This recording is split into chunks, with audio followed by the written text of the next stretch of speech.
बुद्धं शरणं गच्छामि धम्मं शरणं गच्छामि।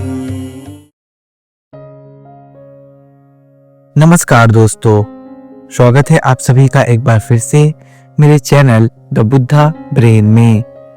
पिछले वीडियो में हमने देखा कि भगवान बुद्ध ने किस प्रकार डाकू अंगुलीमाल को एक संत में बदल दिया।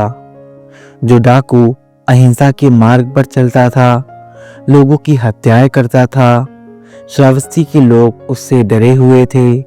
भगवान बुद्ध ने उसके जीवन को ही बदल दिया। अब डाकू अंगुलीमाल एक डाकू नहीं रहा था। भगवान बुद्ध ने उसे संत बना दिया था और वह बौद्ध संघ में रहकर ध्यान साधना करने लगा और निर्वाण के रास्ते पर चलने लगा। और आज का जो शीर्षक है वह है दूसरे अपराधियों की धम्म दीक्षा। तो वीडियो में अंत तक बने रहें। और इससे पहले यदि आप हमारे चैनल पर नए हैं तो मेरे चैनल को सब्सक्राइब कर दें और साथ ही साथ नीचे दिए गए बेल आइकन को भी प्रेस कर दें। और यदि वीडियो पसंद आए तो कृपया इसे लाइक और शेयर अवश्य करें। एक समय की बात है, राजगृह के दक्षिण की ओर एक बड़ा पर्वत था। नगर से कोई 75 मील की दूरी पर इस पर्वत से होकर एक रास्ता जाता था जो बड़ा गहरा और बड़ा सूना था। दक्षिण भारत का रास्ता इसी दर्रे से होकर गुजरता था। इस तंग दर्रे में 500 डाकू रहते थे जो इस दर्रे में से गुजरने वाले राहियों को लूट और मारते थे। राजा ने उनका दमन करने के लिए सेनाएं भेजी, लेकिन हर बार वे बच निकले क्योंकि तथागत बुद्ध इसी स्थान से बहुत दूर नहीं थे। इसीलिए उन्होंने उन लोगों की स्थिति पर विचार किया। फिर उन्होंने यह सोचा कि ऐसे लोगों का जीवन बदल देने के लिए ही मेरा जन्म हुआ है। तब भी न तो इन लोगों ने मुझे देखा है और न मेरी सीख को सुना है।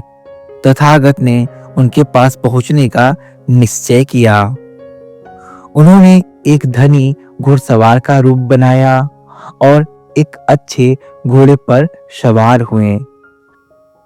अब तथागत बुद्ध एक व्यापारी का रूप बनाते हैं और घोड़े पर सवार होकर उसी तरफ निकल जाते हैं जिस तरफ वह 500 डाकुएं रहते थे। उनके कंधे पर धनुष और तलवार थी। खुर्जी में सोना चांदी भरा था और घोड़े की लगाम आदि को कीमती जवाहरात से जड़े थे। उस तंग दर्रे में प्रवेश करने पर घोड़ा जोर से हिनहिनाया। उसकी आवाज सुनकर 500 डाकू उठ खड़े हुए और उस घुड़सवार को देखकर बोले, हमें लूटने के लिए इतना माल एक साथ कभी नहीं मिला, चलो हम इसे पकड़ते हैं। भगवान बुद्ध ने एक अमीर व्यापारी का भेष बनाया था। उन्होंने काफी हीरे जवाहरात अपने साथ लिए थे और एक राजकुमार की तरह सुसज्जित होकर घोड़े से उसी रास्ते पर जा रहे थे जहां पर वे सारे डाकू रहते थे।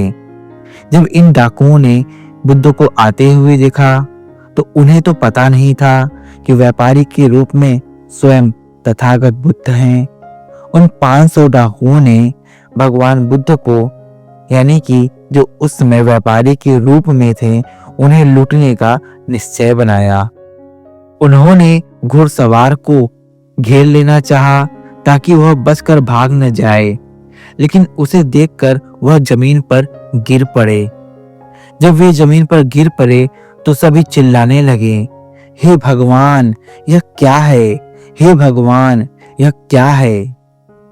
अब जब सभी डाकुए भगवान बुद्ध को घेर लिए ताकि वह उन्हें लूट सके, तो अचानक से ऐसा हुआ कि उन्हें दिखना बंद हो गया और वे सोचने लगे कि यह क्या है, यह कैसा चमत्कार है।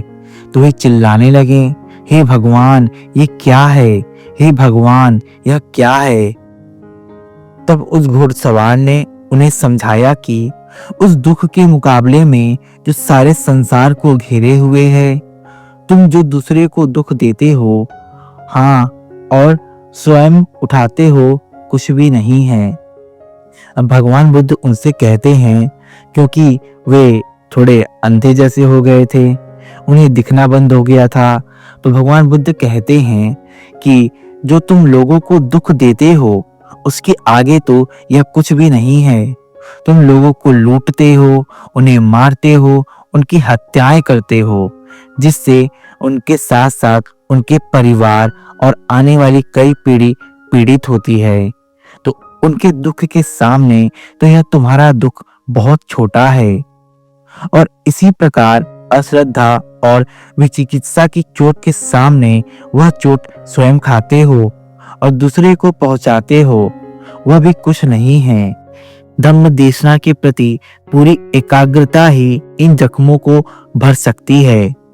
भगवान बुद्ध कहते हैं, यदि तुम अपने जख्मों से उभरना चाहते हो तो धम्म देशना के प्रति एकाग्रता से ही तुम अपने जख्मों को भर सकते हो। मानसिक दुख के समान कोई जख्म नहीं है, मूर्खता के समान कोई चुभने वाला तीर नहीं है। धम्म दीक्षा ही इनकी चिकित्सा है। भगवान बुद्ध बहुत बड़ी बात ये 500 डाकुओं को समझाते हैं। वे कहते हैं कि मानसिक दुख के समान कोई दुख नहीं है, मतलब कि जो मानसिक रोग होता है उससे बड़ा कोई रोग नहीं है, और मूर्खता के समान कोई तीर नहीं है। और इन सब का चिकित्सा कौन करता है? इन सब का चिकित्सा धम्म करता है। इसी से अंधों को आंख मिलती है और अज्ञानियों को ज्ञान मिलता है।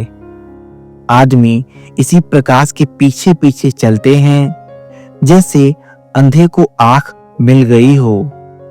इससे अश्रद्धा का नाश होता है, यह मानसिक दुख को दूर करती है। इससे प्रीति प्राप्त होती है और यह विमल प्रज्ञा उसी को प्राप्त होती है जो ध्यान से धम्म उपदेश सुनता है।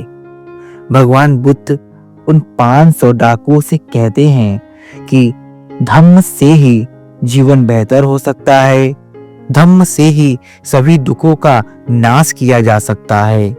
लेकिन यह धम्म और यह प्रज्ञा उसी को प्राप्त होती है जो ध्यान से धर्म उपदेश को सुनता है।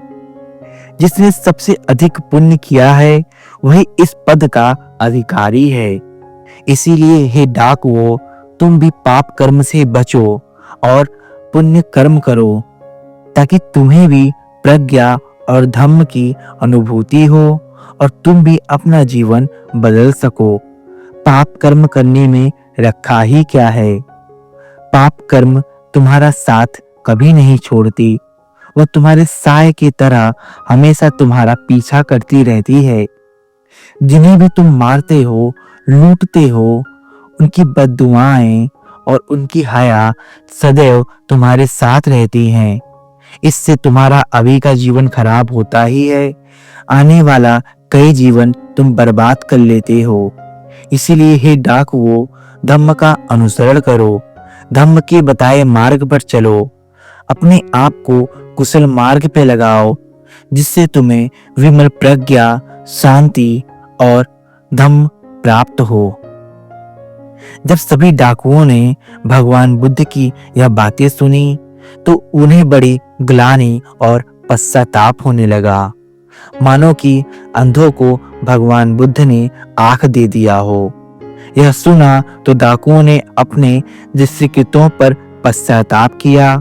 उनके शरीर में तीर लगे थे, वे अपने आप निकल आए और जख्म भर गए। यहाँ पे जिस तीर की बात हो रही है वह तीर अकुशल कर्मों की है, जो अकुशल कर्म मनुष्य करता है। यहाँ उन डाकुओं के शरीर में भी अकुशल का तीर लगा हुआ था, लेकिन जब उन्होंने भगवान बुद्ध की धम्मदेशना सुनी तो उनका तीर निकल गया और वे शांति और सद्गति को प्राप्त हुए। सभी 500 डाकुओं ने तब भगवान बुद्ध की शरण ग्रहण की। उन डाकुओं ने भगवान बुद्ध से याचना की, प्रार्थना की कि वे उन्हें संघ में दीक्षित कर लें। तब भगवान बुद्ध ने उन 500 भिक्षुओं को अपने संघ में दीक्षित कर लिया और सभी को अहिंसा के मार्ग पर लगा दिया। उन सभी 500 डाकुओं ने भगवान बुद्ध के संग में रहकर साधना करने का प्रयास किया और शीघ्र ही सभी ने अरहंत अवस्था को प्राप्त किया। तो ऐसे थे हमारे शास्ता भगवान बुद्ध, जो जंगली को पालतू बना देते हैं, डाकू को संत बना देते हैं, अंधे को आंखें दे देते हैं और सबका जीवन बदल देते हैं, जो सबको मुक्ति रूपी निर्वाण से अवगत कराते हैं और जन्म मरण के चक्र से मुक्त कराते हैं। तो आशा करता हूँ आपको यह वीडियो पसंद आई होगी। यदि वीडियो पसंद आई तो कृपया इसे लाइक और शेयर अवश्य करें। मिलते हैं आपसे फिर से एक नए अध्याय के साथ।